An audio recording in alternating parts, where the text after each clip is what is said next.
কঙ্কালীতলা মন্দির বীরভূম জেলার বোলপুরের উত্তর পূর্বে কোপাই নদীর তীরে অবস্থিত। কঙ্কালীতলা মন্দিরটি দেবীর 51 শক্তিপীঠের একটি পীঠ। এইখানে সতী মায়ের কোমরের অংশ পড়েছিল। মন্দিরের পাশেই আছে একটি দিব্যকুণ্ড। এইখানেই পড়েছিল দেবী সতীর কোমরের অংশ। বোলপুর স্টেশন থেকে কঙ্কালীতলার দূরত্ব 8.5 কিলোমিটারের মতো। বোলপুর স্টেশন থেকে একটি টোটো বা অটো ভাড়া করে খুব সহজেই ঘুরে আসা যায় কঙ্কালীতলা থেকে। শান্তিনিকেতন ভ্রমণে এলে ভ্রমণসূচিতে অবশ্যই রাখবেন কঙ্কালীতলা। এছাড়া তারাপীঠ থেকেও একদিনেই গাড়িতে ঘুরে নেওয়া যায় শান্তিনিকেতন এবং কঙ্কালীতলা। পোতা আছে যে জায়গাটা মাছের যেগুলো দেখা যাচ্ছে, ওই যে ওই জায়গাটায় রয়েছে মায়ের ওই কাঁথার কোমরের ওই অংশ।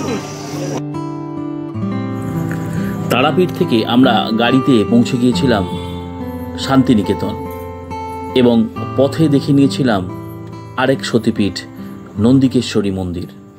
আমার নন্দিকেশ্বরী মন্দিরের ভিডিওটি আমার আগের পর্বে দেওয়া আছে, আপনারা চাইলে দেখে নিতে পারেন সেই পর্বটি।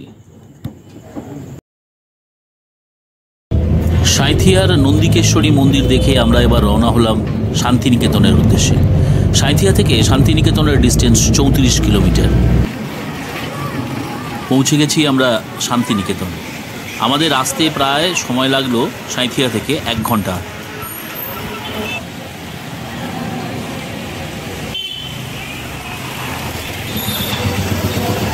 আমি তাহলে উপরে চলে যাচ্ছি।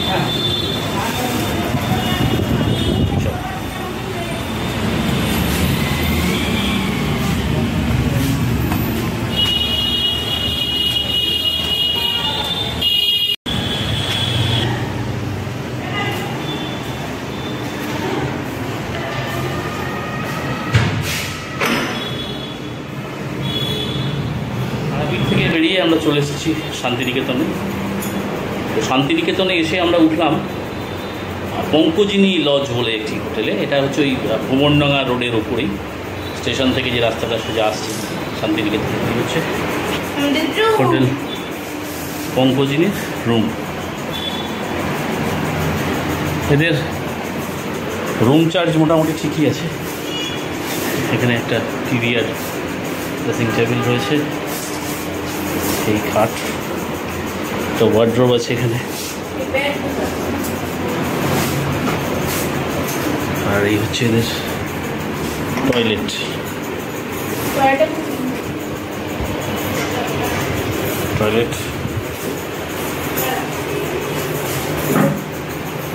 এটা ব্যালকনি, এই ব্যালকনি, ছোট্ট একটা ব্যালকনি আছে একদম রাস্তার এপারে।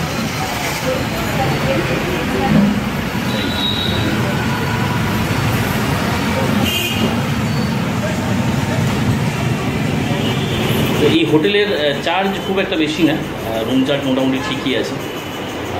700-800 টাকার মধ্যে আপনি নন এসি রুম পেয়ে যাবেন, আর 1100-1200 টাকার মধ্যে পেয়ে যাবেন এখানে এসি রুম। তো যেহেতু এখন একটু ভিড় কম, সেই জন্য রেটটা একটু লো আছে। সিজনে হয়তো একটু বাড়তে পারে, তো সেটা আপনারা যদি এসে এখানে থাকেন ফোন করে নেবেন এই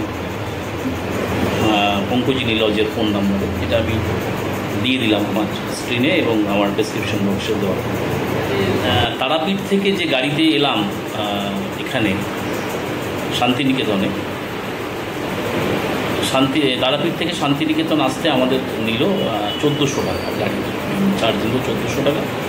আসার পথে ওরা আমাদেরকে সাঁইথিয়ায় ওই সতীপীঠ যেটা, সেটাও একটু দেখিয়ে নিয়ে এলো আমাদেরকে। শান্তিনিকেতনে এই হোটেলে আসার পর একটু ফ্রেশ হয়ে নিয়েছিলাম আমরা। ফ্রেশ হয়ে তারপর গেলাম আমরা লাঞ্চ করতে। লাঞ্চ করলাম এই পাশেই মানসী লজ বলে একটি হোটেল আছে, আর তো ওদের নিজস্ব রেস্টুরেন্ট রয়েছে নিচে, ওখানেই খাওয়া দাওয়া করলাম। খাবার আরও কিছু হোটেল রয়েছে সামনে, তার আগে শিবানিধির হোটেল বলে একটি খাবার হোটেল রয়েছে, ওখানে রেটটা একটু বেশি দেখলাম। তো যেমন আমরা ভেজ থালির রেট করলাম, ওখানে বললো 100 টাকা করে, মানসীতে সেটাই নিল 80 টাকা করে। এবং মানসীর খাওয়া দাওয়া খুব ভালো, রান্নাবান্না খুব সুন্দর, ওখানকার ছেলেগুলো যে ছিল তাদের ব্যবহারটাও খুব ভালো। তো আমরা মানসীতে খেয়ে আবার হোটেলে ফিরে এসে কিছুক্ষণ বিশ্রাম নিলাম। এবার আমরা বেরোচ্ছি আমাদের শান্তিনিকেতনের যে সাইট সিন করার জন্য এসেছি আমরা। মূলত শান্তিনিকেতনের যে সাইট সিনগুলো করব সেগুলোর উদ্দেশ্যে বেরোচ্ছি এবার। তো আমরা প্রথমে যাব কঙ্কালীতলা ঘুরে আগে, তারপরে আমরা আসবো সোনাঝুরি হাট ঘুরতে। তো এখন সবাই রেডি হচ্ছে, ওরা রেডি হয়ে নিক, আমি রেডি হয়ে গেছি। নিচে টোটো বলে এসেছি একজনকে, তো ওখানে যাবো, গিয়ে তারপর আমরা রওনা দেবো কঙ্কালীতলার উদ্দেশ্যে। চলুন বেরোনো যাক এবার। আরও একটা কথা যেটা বলা হয়নি আমার, যে শান্তিনিকেতনের মিউজিয়াম বন্ধ থাকে বৃহস্পতিবার। তো আজকে বললো মিউজিয়াম বন্ধ আছে, এখান থেকে সোজা চলে যাবো একেবারে কঙ্কালীতলা, ওখান থেকে ঘুরে এসে তারপর সোনাঝুরি ঘাটে আসবো। তো এখান থেকে একটা টোটো নিয়ে নিলাম আমরা, যাচ্ছি কঙ্কালীতলা আর সোনাঝুরি হাট ঘুরে আসার জন্য। তো কঙ্কালীতলা প্রথমে যাব, তারপর ঘুরে এসে সোনাঝুরি হাট আসবো। তো এখান থেকে আমাদের টোটো ভাড়া পড়ছে 300 টাকা নিচ্ছে। দর কষাকষি করতে হয়, ওরা একটু চায় বেশি, যেহেতু এখন একটু সিজন নেই তাই জন্য রেটটা একটু কম আছে। সিজন এলে একটু বেশি নেয়, বেশি পড়ে যায় ভাড়াটা। আমার বাঁ দিকেই দেখা যাচ্ছে বিশ্বভারতী ক্যাম্পাস। আমরা যেহেতু এই বিশ্বভারতী ক্যাম্পাস আগে ঘুরেছি, তাই আর বিশ্বভারতী ক্যাম্পাস ঘুরবো না। আর মিউজিয়াম যেহেতু বন্ধ, তাই মিউজিয়ামও দেখা হবে না আজকে আমাদের। আমরা এখন সোজা চলে যাচ্ছি কঙ্কালীতলা। বিশ্বভারতী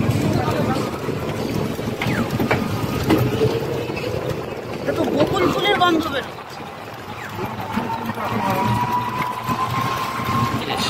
এখনই হয়।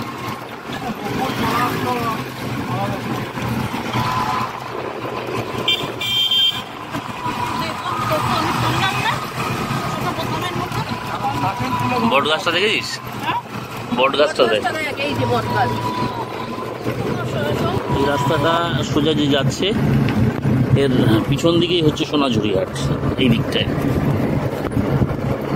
আর এই সোজা চলে যাচ্ছি আমরা।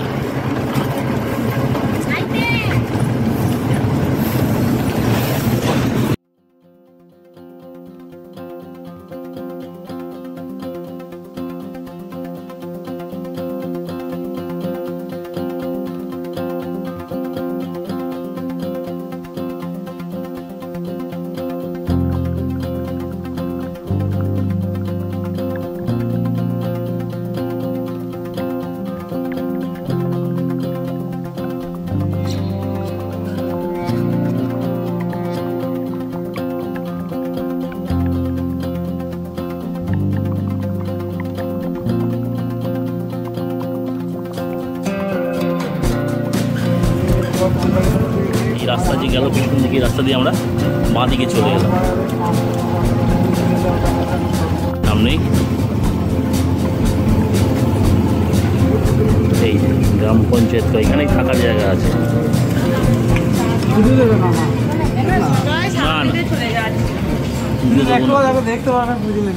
চলে এসছি আমরা কঙ্কালীতলা।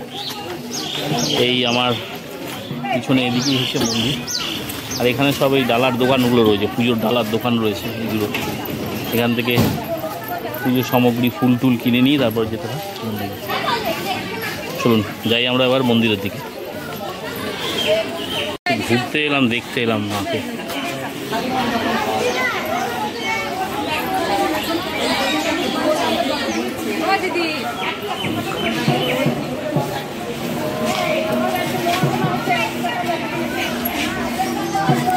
হচ্ছে কঙ্কালীতলার গেট।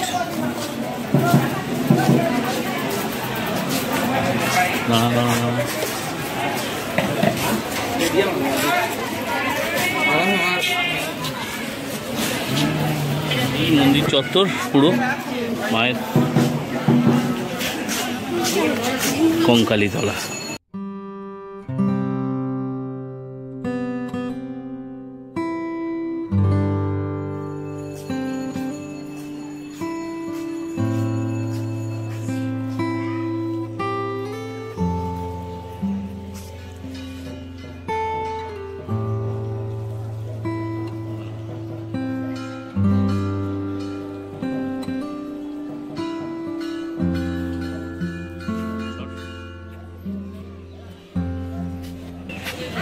তোমার পিছনে এই যে দেখা যাচ্ছে কঙ্কালীতলা মায়ের মন্দির, আর এই হচ্ছে পুরো মন্দির চত্বর। সুন্দর বাঁধানো বেশ মন্দির চত্বর, চারিদিকটা বেশ কয়েক বছর আগে এসেছিলাম, তখন এরকম বাঁধানো ছিল না তখন। আর মায়ের মন্দিরটাও তখন কাঁচা ছিল, তখন এরকম পাকা মন্দির, সুন্দর মন্দির ছিল না।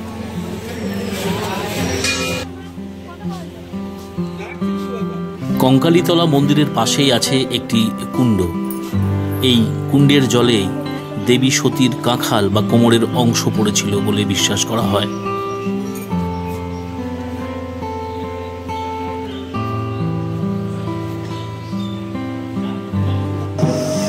আমরা দাঁড়িয়েছি এখন সেই কুণ্ডের সামনে বা এই পুকুরের সামনে। এই পুকুরেই মায়ের কাঁখাল পড়েছিল, মানে কোমরের এই অংশটা পড়েছিল এই পুকুরে।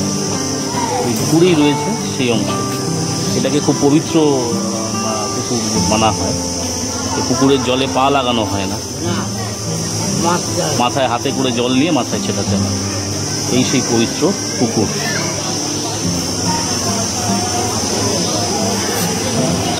চৈত্র সংক্রান্তির সময় যখন জল কমে যায়, পুকুরের জল, তখন নাকি ওই কাঁঠাল দেখতে পাওয়া যায়। তখন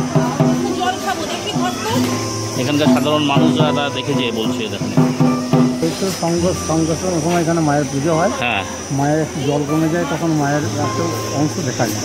আচ্ছা, আর এই যে ঠেঙাটা যেখানে গাঁথা রয়েছে জলের মাঝখানে, হ্যাঁ হ্যাঁ, এইখানে মায়ের কোমরের কাঁঠালটা পড়ে আছে। আচ্ছা আচ্ছা। এইবারে 12 ফুট লম্বা, 4 ফুট চওড়া। একদম যখন এই পুকুরটা সংস্কার করলো, তখন আমি রেস্কা চালাইনি, আমি রেস্কা করে এসেছিলাম। আচ্ছা, হাতে করে মাটি তোলা হয়েছিল, আচ্ছা, আর এই পাঁক তোলা হয়েছিল, আর পয়সা বেরিয়েছিল। তখনই মায়ের মানে কোমরে কাঁঠালের রূপটা দেখা যায়। ঝাও পাথর দেখেছেন? আচ্ছা, ঝাও পাথরের মতন একদম ঝাও পাথর যাকে বলা হয়। 12 ফুট লম্বা, 4 ফুট। দিচ্ছে দুধ, গঙ্গা জল সব এই পুকুরটার মধ্যে পড়ছে। আর এই পুকুরের মধ্যে মাছ তো আছে, শোল মাছ আছে, মাছ আছে। এবং এই যে পুকুরটা যখন যে মিস্ত্রি তৈরি করলো, তৈরি করে দেওয়ার পর যখন এই পুকুরটাকে উৎপাদন করলো, পুজো দিল, তারপরে মিস্ত্রি মায়ের যে সমকাজটা, মায়ের দেখতে নাই, পুকুরটা যখন সমাজটা করেছিল, তখন তো ওই মায়ের কুমড়ার কাঁঠালটা বেরিয়েছিল। এবং তার কারণে যাই হোক কিছু একটা কারণে মা ওকে তুলে দিয়েছে। তার জন্য এই জায়গাটাকে বলে কঙ্কালীতলা। পটে পুজো হয়, কোনো মাটির মূর্তি নেই। এই আশপাশ গ্রামে মায়ের এখানে সংক্রান্তির সময় আসেন, এখানে সব পুজো হয়। ওখানে সামনে কুমারী পুজো হয়, এখানে মেলা হয়।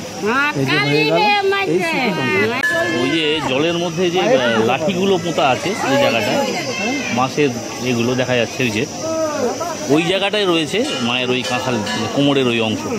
ওটা যখন সংক্রান্তির সময় যখন জল কমে যায়, তখন ওইটা দেখা যায়, ওইটা পাথরের ওই অংশ।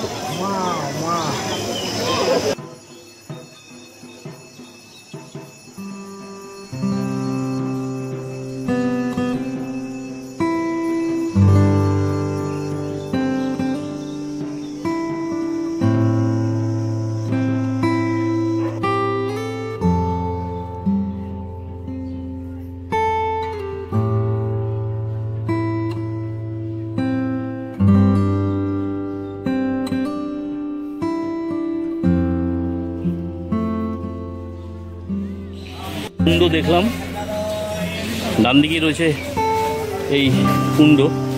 এবার চলুন দেখি মায়ের মন্দিরে যাই, এবার মন্দিরে দেখে আসি।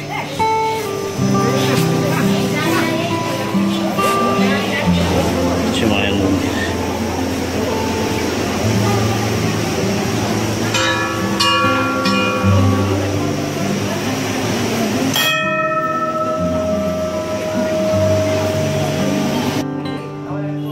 কঙ্কালীতলা মন্দিরে কোনো মূর্তি নেই, দেবীর একটি ফটো ফ্রেমবন্দি অবস্থায় পূজিত হয় এখানে। চৈত্র সংক্রান্তিতে এখানে খুব বড় উৎসব পালন করা হয়।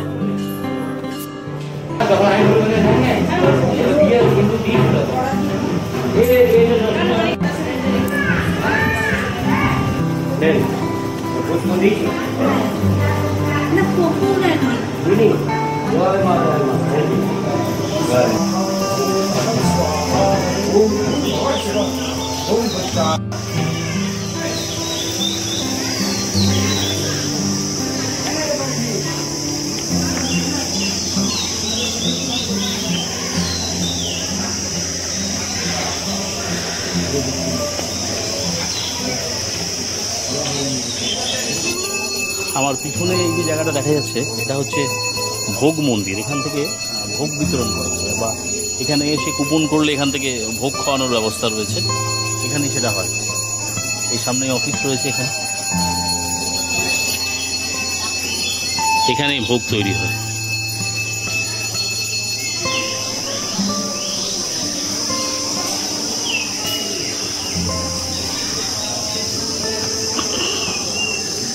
হয় এখানে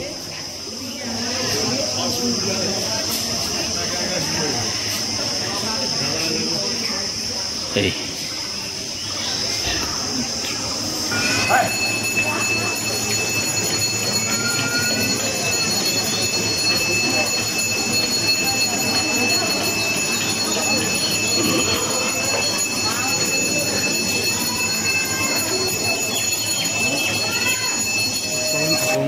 বলি কি বলি দেওয়া এখানে?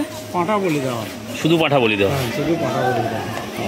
এই মায়ের সেই পুজো হতো বলিস্থান। আগে, ওই যে যজ্ঞ করছেন ওইখানে মায়ের পুজো হতো, তারপরে মাকে এখানে নিয়ে যাওয়া হয়েছে। আচ্ছা, আগে ওইখানে পুজো হয়েছে। আর অনেক দিনই কেউ চাকরির মধ্যে মানুষ করা হয়। হ্যাঁ, হ্যাঁ। এখানে একটা গাছের মধ্যে পঞ্চমীতে 5টা গাছ আছে, ও, এই জন্য এটাকে বলা যায় ছিল দেবী। এই একটা গাছের মধ্যে 5টা গাছ আছে। গাছ আছে। আর এই যে মানবগুলো করে দিয়েছেন, যখন আপনার কাজ সম্পূর্ণ হবে তখন এসে আমার মাকে পুজো দিয়ে যে কোনো একটা ইট খুলে দিলি আপনার কাজ হবে। বাহ,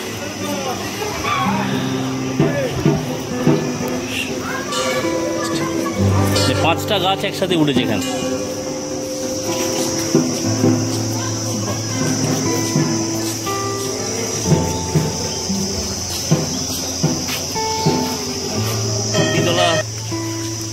মায়ের মন্দির দেখে আমরা এবার যাচ্ছি কোপাই নদীর পাড়ে। সামনেই রয়েছে কোপাই নদী, যাচ্ছি এবার আমরা কোপাই নদীর পাড়ে।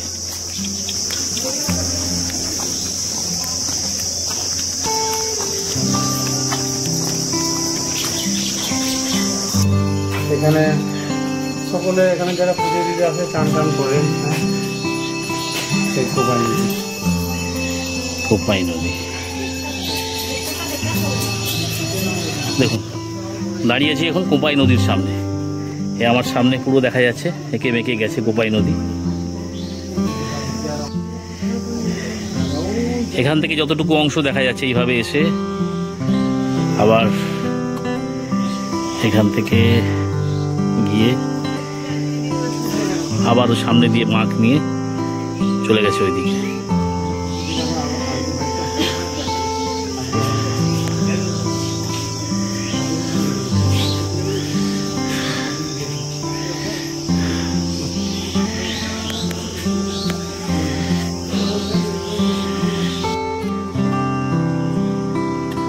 কোপাই নদীর পাড়েই এই স্থানে প্রত্যেক দিন অনুষ্ঠিত হয় সন্ধ্যা আরতি।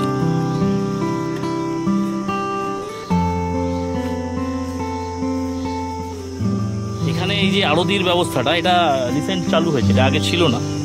তো ওনারা দাদা যিনি এসছেন আমাদের সঙ্গে, তো উনি বলছেন এখানে 6-7 মাস হলো এই আরতিটা এখানে চালু হয়েছে।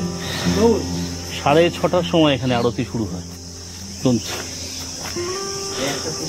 তো আমাদের তো আরতি দেখা হবে না, আমরা এখনই বেরিয়ে যাবো। যেহেতু আপনারা যখন আসবেন সন্ধ্যেবেলা আসার চেষ্টা করবেন যাতে আরতিটা দেখতে পান। এখানে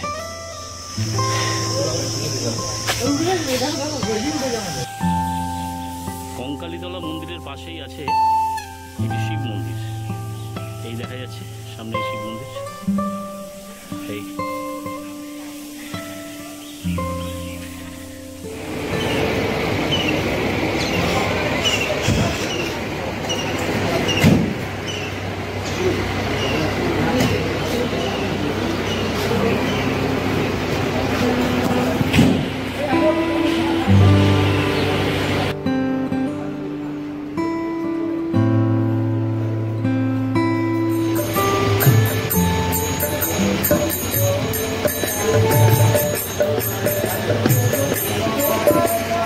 কঙ্কালীতলা ঘোরা আমাদের। এবার এখান থেকে চলে যাব আমরা আবার শান্তিনিকেতন সোনাঝুরি হাট। কঙ্কালীতলায় এর আগে যখন এসেছিলাম তখন এইসব জায়গাতে বেশ কিছু বাউল বসতো, তারা গান বাজনা করতো। তো এখন আর এসে সেসব এগুলো দেখতে পাচ্ছি না। সমস্ত দোকানপাট হয়ে গেছে, আমি কি করলাম বলতো, পুকুরটা একটু মানে জল জমজমাট দিলাম। জায়গা হয়ে গেছে, কিন্তু বাউলরা উধাও হয়ে গেছে সবাই এখান থেকে। কঙ্কালীতলা ভ্রমণ সেরে আমরা এবার চললাম সোনাঝুরি হাটের উদ্দেশ্যে। আমার সোনাঝুরি হাটের সম্পূর্ণ ভিডিওটি থাকবে আমার পরবর্তী পর্বে। তাহলে আপনাদের সঙ্গে আমার আবার কথা হচ্ছে আমার পরবর্তী পর্বে। নমস্কার।